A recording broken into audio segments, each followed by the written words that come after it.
এ যেন রীতিমতো বাংলাদেশকে মহা লজ্জা থেকে বাঁচালো নুরুল হাসান সোহান। রীতিমতো বাংলাদেশের ডুবতে থাকা তরিকে হাত দিয়ে একাই বাঁচালো নুরুল হাসান সোহান। কি অসাধারণ ম্যাচটাই না দেখা গেল আজ বাংলাদেশ এবং আফগানিস্তানের বিপক্ষে। আজ 3 ম্যাচ সিরিজের প্রথম টি-20 ম্যাচে মুখোমুখি হয় বাংলাদেশ এবং আফগানিস্তান। আর এই ম্যাচেই ঘটে সব যত সকল নাটকীয় ঘটনা। ভিডিওটি শুরু করার আগে ভিডিওটির লাইক বাটনে প্রেস করে আমাদের 1000 লাইক পেতে সাহায্য করুন। প্রথম ইনিংসে আজ ব্যাটিং করতে নেমে আফগানিস্তান 20 ওভার শেষ সংগ্রহ করে 151 রান 9 উইকেটের বিনিময়ে। ফলে বাংলাদেশের সামনে লক্ষ্য দ্বারা 152 রানের। আর যে লক্ষ্য তারা করতে নেমে বাংলাদেশের ওপেনাররা রীতিমতো এদিন অসাধারণ শুরু করেন।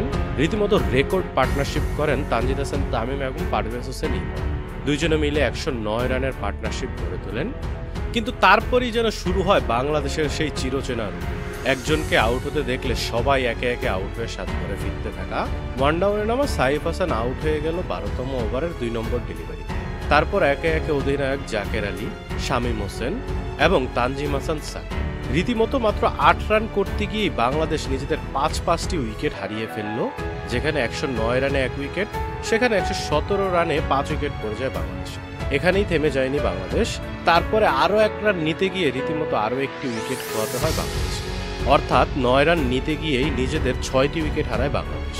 কিন্তু তারপর অপর দিক থেকে বুদ্ধি করে টিকে থাকেন শুধু নুরুল হাসান সোহান এবং টিকে থেকে রিশাদ হোসেনকে সঙ্গে নিয়ে 19তম ওভারের প্রথম 2 বলে 2টি অসাধারণ ছক্কা মারেন, যার ফলে ম্যাচটি আবারও বাংলাদেশের পক্ষে নিয়ে আসেন নুরুল হাসান সোহান এবং শেষ পর্যন্ত রিশাদ হোসেনের 4-এ বাংলাদেশ ম্যাচটি জিতে যায় এবং এই ম্যাচে 6 উইকেটের ব্যবধানে ম্যাচটি জিতে যায় বাংলাদেশ। তবে সত্যি বলতে গেলে একসময় মনে হচ্ছিল যে আজকেও বাংলাদেশ আবারও ব্লান্ডার করে ম্যাচটি হেরে যাবে, কিন্তু ভাগ্যিস নুরুল হাসান সোহান পিচে টিকেছিলেন এবং তাই আজকের জয়টা দেখতে পেয়েছে বাংলাদেশের মানুষ।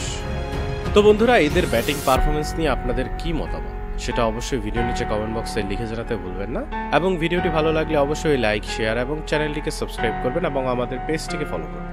ভিডিওটিকে শেষ পর্যন্ত দেখার জন্য অসংখ্য ধন্যবাদ।